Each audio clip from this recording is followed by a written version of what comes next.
Hello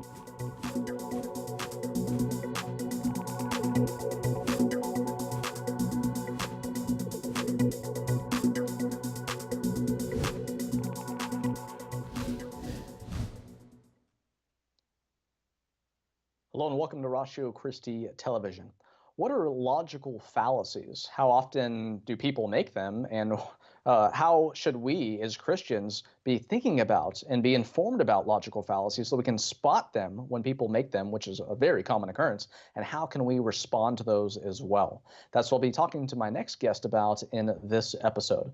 Ratio Christi is a campus apologetics alliance. We set up Christian apologetics clubs on university, college, community college, and high school campuses throughout the United States and internationally as well. We've been around for a number of years now, focusing on college students, but Ratio Christi College Prep, RCCP, was started just a couple of years ago to reach these high schoolers who are getting to college and not knowing what they're going to face. 50 to 80% of church-going youth leave the church after high school or by the time they're 22 years old. Through Ratio Christi College Prep, or RCCP, we're preparing students for what they will face in college once they get there. Just go to ratiochristi.org, over to the top, click on RCCP, and you will find out more about that, where we happen to have chapters right now and how you can help get a chapter started at your local high school, homeschool, co-op, or any other group around that level, local YMCA, wherever you happen to meet. So just go to our website. You'll be able to find out more about that. The purpose of our organization is helping people aware of the evidence for the Christian worldview and to point people to truth with a capital T, which is why we call our program Truth Matters.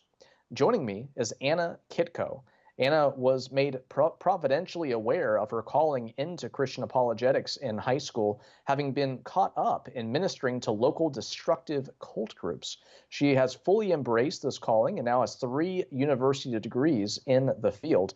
Anna adores enriching and growing the church through the teaching and equipping of others to be able to better understand and articulate their faith, and making people more comfortable discussing uncomfortable topics, because those can be some of the most important conversations that one ought to have. She has been here a number of times, so it's always a blessing to have her back for another new topic. Anna, welcome back to Truth Matters. Thank you very much, Tony. It's great to be back. You are here today to talk about logical fallacies. And Anna, this is a topic which is really even for non-Christians out there, because Christians, not as much if they study critical thinking and logic, but many non-Christians make logical fallacies all the time. People who follow different man-made religions make logical fallacies. But we have some viewers out there who are not even sure what those are. They've never taken a class on logic or critical thinking, intro to philosophy, or any of that. So let's start off with that. What are logical fallacies? Sure, absolutely. A fallacy is a flaw in an argument. So what this flaw usually does is make a bad argument appear to be good or more persuasive, or is a simple mistake in reasoning, meaning that the argument's premises fail to establish a necessary conclusion. Fallacies in general are divided into 2 subgroups called formal and informal. From there, they break down into other subgroups like valid or sound, invalid, deductive or inductive, strong or weak, cogent. You get the idea. Depending upon which group a fallacy falls under determines which type of fallacy has occurred. So that's what we're talking about tonight. And Anna, I know that you actually had an app that you created on logical fallacies. I do want to point our viewers that way. To get that app, they can have on their Apple or Android device. This will help you think critically on the go. And we also want to point you to, the fact that there are many books out there on logic and critical thinking, because we can't give you enough in this 28-minute episode that people need. This is such an important topic that people need to be aware of. Now, when we talk about fallacies in logic, is there a difference between being reasonable and being logical?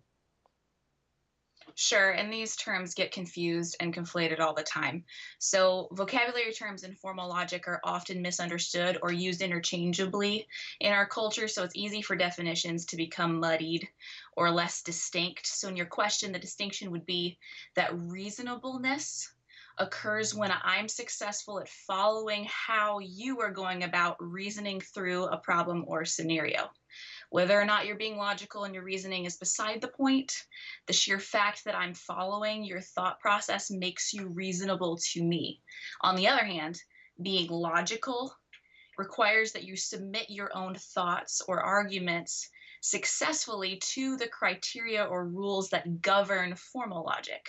So these are rules like the law of identity or the law of non-contradiction, if you've ever heard those, the law of excluded middle. These are examples of being logical. So one is just following reasoning. The other one is subjecting yourself to universal standards.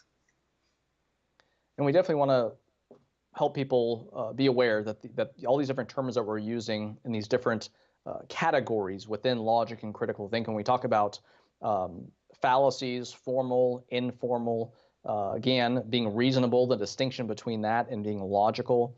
And when we put together arguments, a lot of people, they make statements, and many times they don't realize that you can actually break that statement down into a syllogism, an actual argument, which can be sound or unsound, valid, etc. Let's get into that a little bit more here. So what makes a thought deductive versus inductive?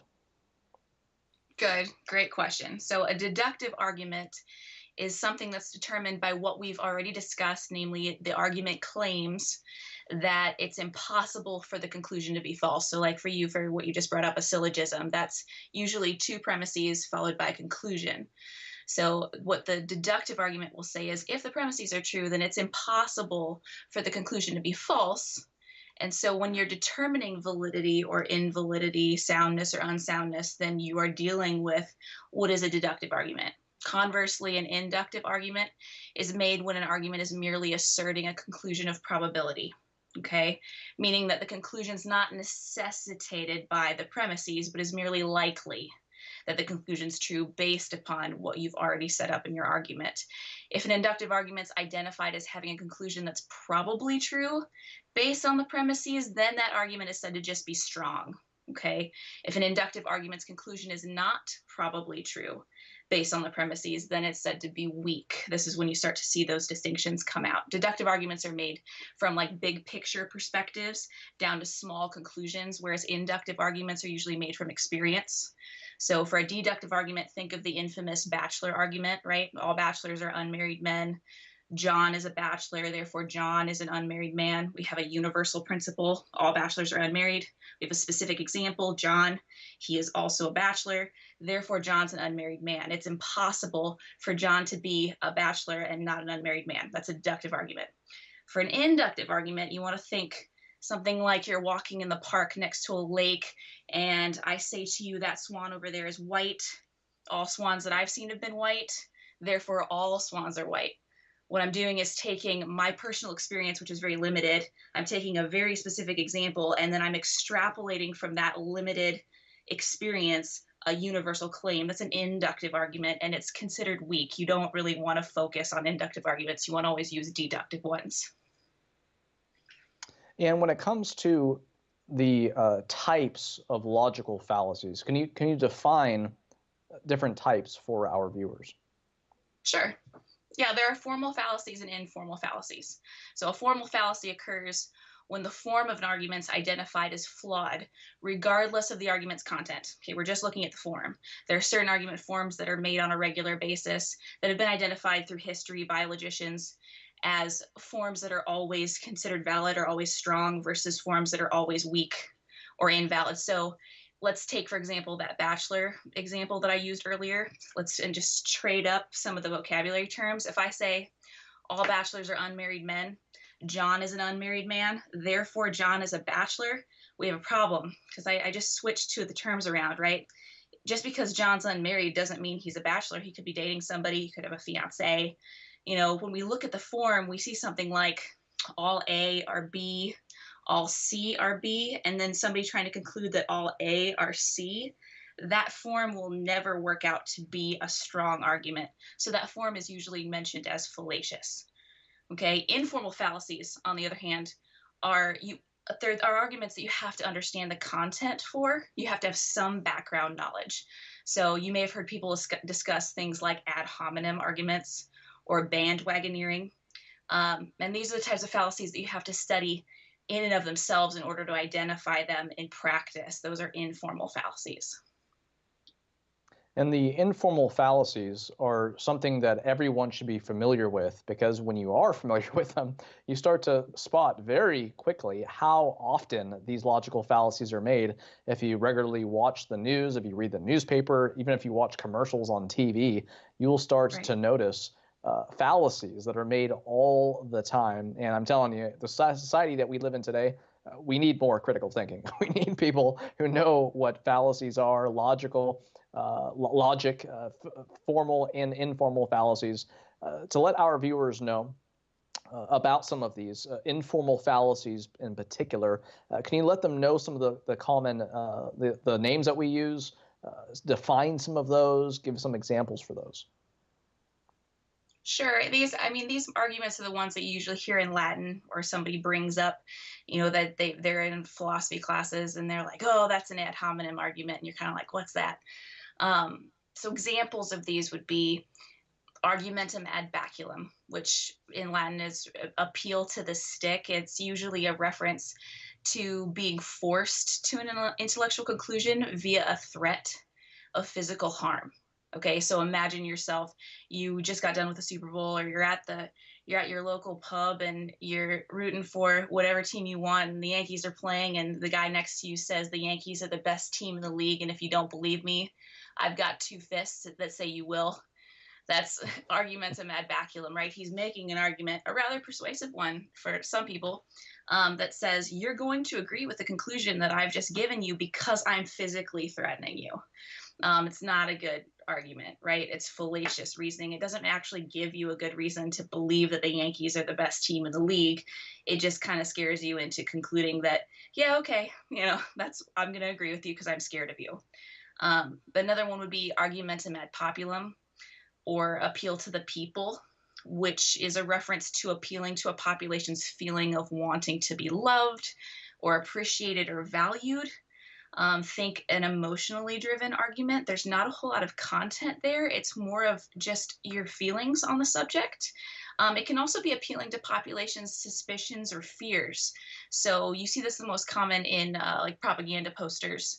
And then, of course, if you are a philosophy student, or if you're in one of my classes, then you will assess Adolf Hitler's speeches, because he was a master at using this particular type of fallacious reasoning. It helped manipulate a lot of people to follow him.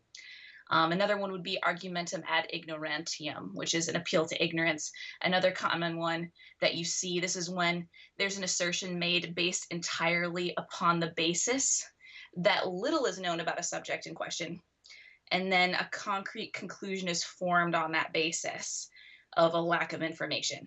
Okay, so you see this in like your apologetics courses, right, where you're talking to, maybe you're out on the street and you're speaking to an atheist or an agnostic, and they say something like, no one can prove for sure that a higher being exists, therefore it's true that a higher being exists, or something along those lines. And it doesn't always have to be phrased that way, but that's the core of the argument.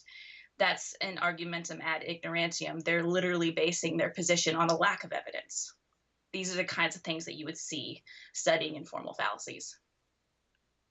Now, what are the most common logical fallacies committed in your experience of talking with people, reading works by atheists, agnostics, people who follow different man-made religions, and all of that?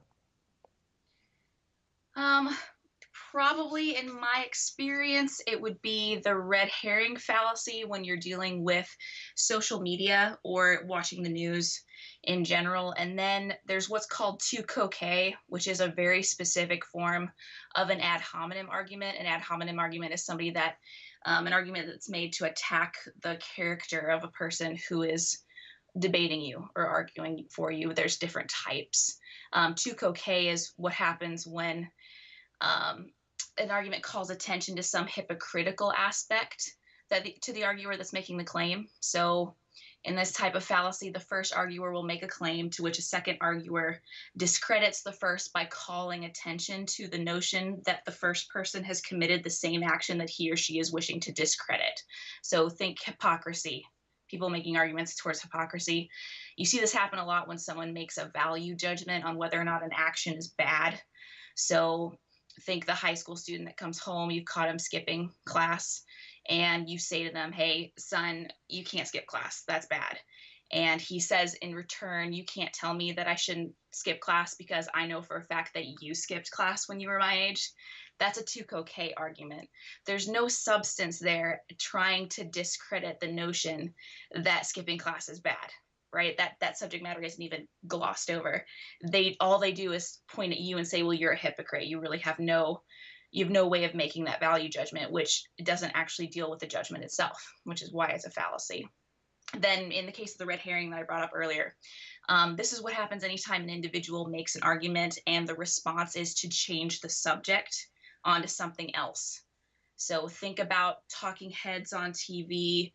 You turn your favorite news program and the broadcast has folks arguing back and forth, and then one individual actually makes a claim, right? We'll call that claim X, to which the response by another individual is to be, well, but what about Y and Z over here instead? That's called the red herring fallacy. And that's when you are desperately trying to change the subject onto other matter and not actually dealing with what was brought up or the argument at hand. Those two, I think I see the most often.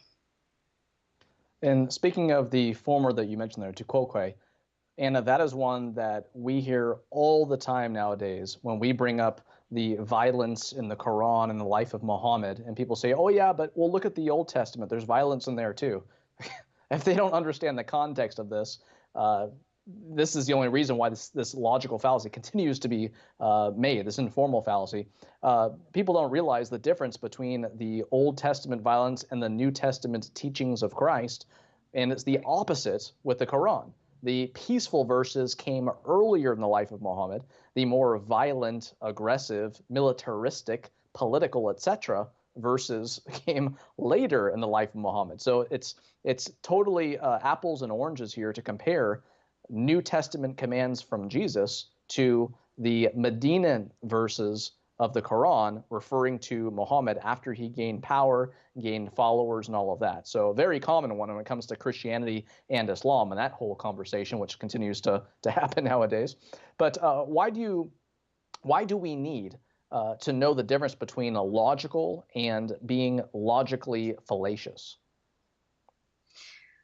Because we make decisions about what is and is not true every day, right? This is how we live, whether we identify it or not. We make value judgments that dictate the direction our life goes, how we raise our children, what we eat for breakfast. All of the choices we make are contingent on these things. So whether we acknowledge it or not, we'll carry with us a personal philosophy that guides how we view the world and ourselves in it. At the end of the day, knowing the difference between being logical and being fallacious is what identifies the greater question of what is true. So when someone makes an argument, for example, that there are no absolutes, which is something we hear all the time. I know here at Ratio Christi and on campus, I hear that probably every day. We have the tools to test whether or not that argument, because it is an argument, right? It's a truth claim, is fallacious. And we can conclude with the tools that we have that it is. Because to say, just in general, there are no absolutes is itself to make an absolute statement. So they're saying there are no absolutes, and then they're making an absolute statement in so doing, and that makes the original argument self-defeating.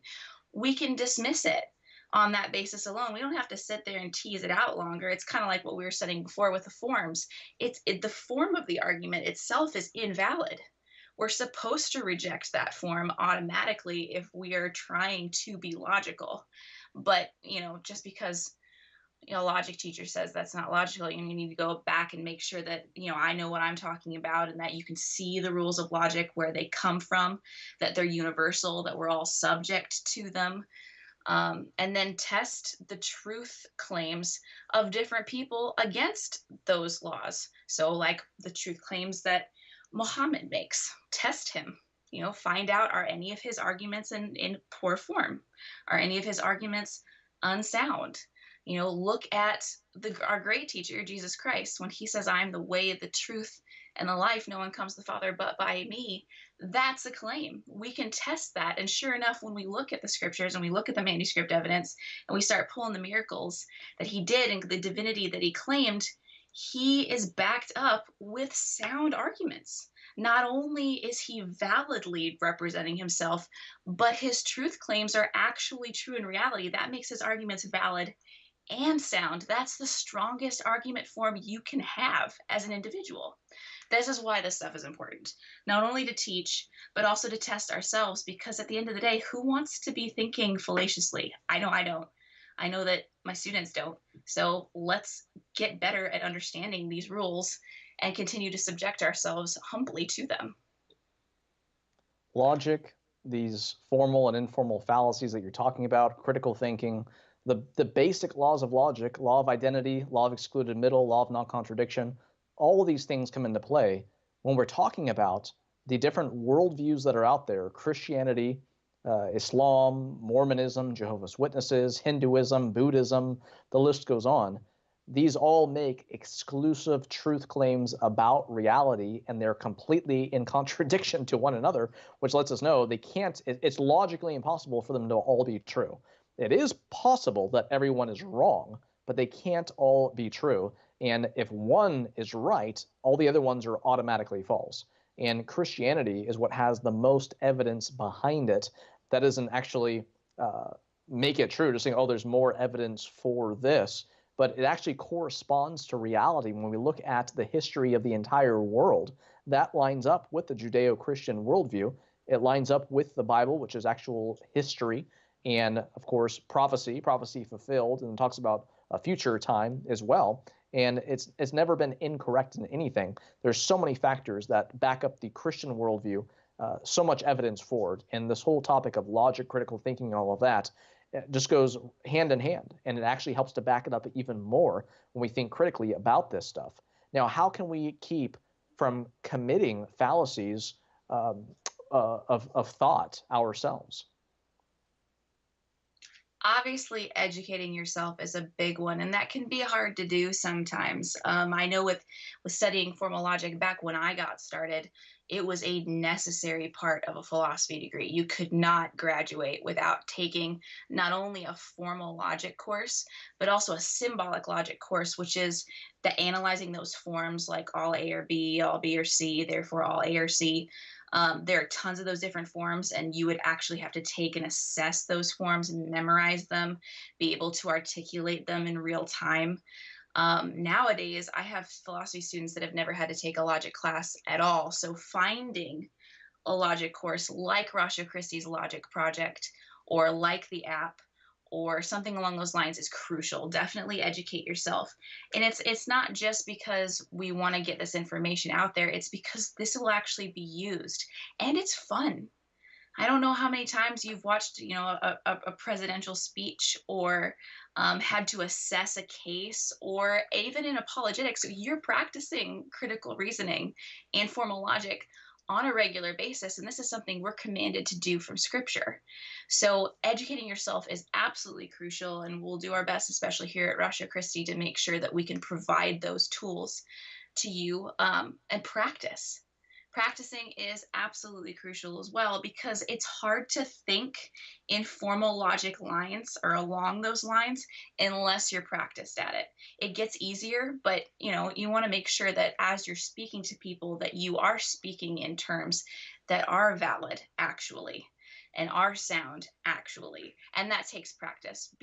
Stay humble, understand that your interlocutor, or the person that you're speaking to, that you're arguing with, that you recognize that they're not necessarily going to be thinking in a perfectly formal form all the time. But with practice, you really can, and it's wonderful when it comes to being persuasive, right? Because proof is different than persuasion. I can sit here and prove something logically, but you may not be persuaded by it. If I can take proof and demonstrate that it's true, that's the best way to persuade people towards whatever end you're going after. And in our case, with Christian apologetics, demonstrating via logic the fact that Jesus Christ is the truth, and he always has been. And the sad part about this, Anna, is that about a century or so ago, these laws of logic used to be taught to elementary students. Yeah. Nowadays, you have to get to community college and then choose to take a class in critical thinking or intro to philosophy in order to get this stuff. So we have viewers out there who want to get their hands on more of this. And of course, there are many books out there talking about logic, critical thinking, and all of this, which again is so helpful, whether you're a Christian or not.